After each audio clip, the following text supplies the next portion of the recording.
लेकिन जिस तरह से सियासतदान कह रहे हैं कि डेमोग्राफिक चेंज से यहाँ पर देखिए, मैं एक चीज़ आपको बता दूं, आज मैं एक चीज़ बड़ा क्लियर करना चाहता हूं।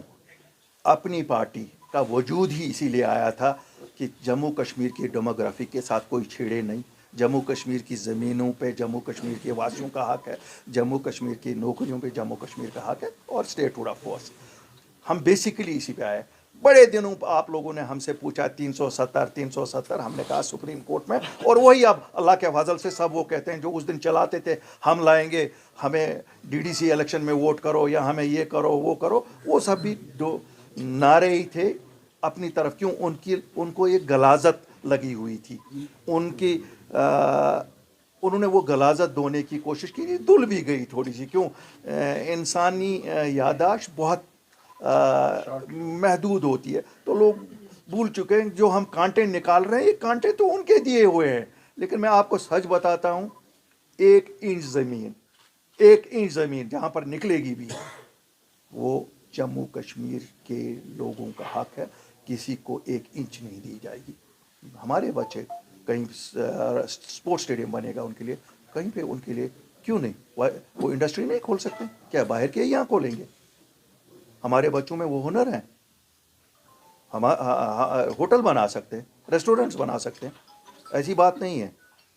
वो तो हो गया ना इमोशन। देखिए, यहाँ बहुत आसान है, ये बहुत आसान है कि मैं भी नारा यहाँ लगाऊं, जनाब पूरे हिंदुस्तान से लोगों को लाया जा रहा है यहाँ बसाने के लिए। एक एक आदमी को नहीं यहाँ कोई लाएगा, न बसने की कोई इजाज़त। आप छोड़िए ना यहाँ की बात, कठुआ वाले से पूछिए। मैं आपको बताऊंगा, कठुआ में इस वक्त अगर कोई पार्टी अच्छी लेवल पे चल रही है, अपनी पार्टी चल रही है, जो एंट्री पॉइंट है यहाँ का, वहाँ के लोगों के भी जज्बात बिल्कुल ऐसे ही हैं जैसे कश्मीर के लोगों को, कि 1 इंच ज़मीन किसी को बाहर वाले को नहीं देंगे। कैसे हो सकता है? हम एक हैं इसमें, जम्मू और कश्मीर वाले एक हैं इसमें, कि हमारी ज़मीनें, हमारी नौकरियां, हमारी स्टेट, हमारे वसाइल, ये हमारे हैं। हम किसी को इस पे नहीं। सर, आप कह रहे हैं कि ज़मीन आपसे खिलाफ है कि ये ज़मीन वापस नहीं लिया जाना चाहिए, लेकिन इसी वक्त आपने कहा कि अगर इंडस्ट्री बनी या स्पोर्ट्स स्टेडियम बनी तो नहीं, हम कहते हैं जहाँ पर कंट्राडिक्ट कर रहे हैं। और जो आप कहें कि बाहर वाले को नहीं देख सकते, लेकिन जो प्रीवियस मंथ उन्होंने एक कानून पास किया है कि कोई भी आउटसाइडर यहाँ जमीन खरीद सकता है, मकान बना सकता है। कहाँ लिखा? कहाँ है? नहीं, कोई ऐसा ऑर्डर नहीं है कि कोई भी outside. No no no no no, you get yourself corrected. ऐसा कोई ऑर्डर नहीं है कि कोई भी बाहर वाला यहाँ जमीन खरीद सकता है, मकान बना सकता है, मकान बना सकता है, ऐसा कोई नहीं।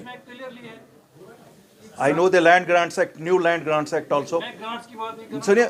सुनिए, आप, मैं बताता हूँ, I know the land grants act.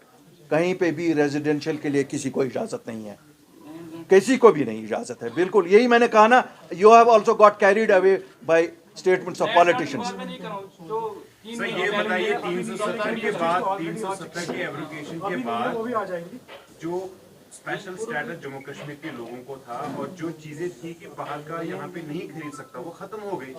तो अब बाहर का कोई भी इंसान, बाहर की किसी स्टेट का रहने वाला यहाँ क्यों नहीं खरीद सकता है? मेरे भाई, अपने आप को अपडेट करिए। 88% एग्रीकल्चरल लैंड है यहाँ, 88%।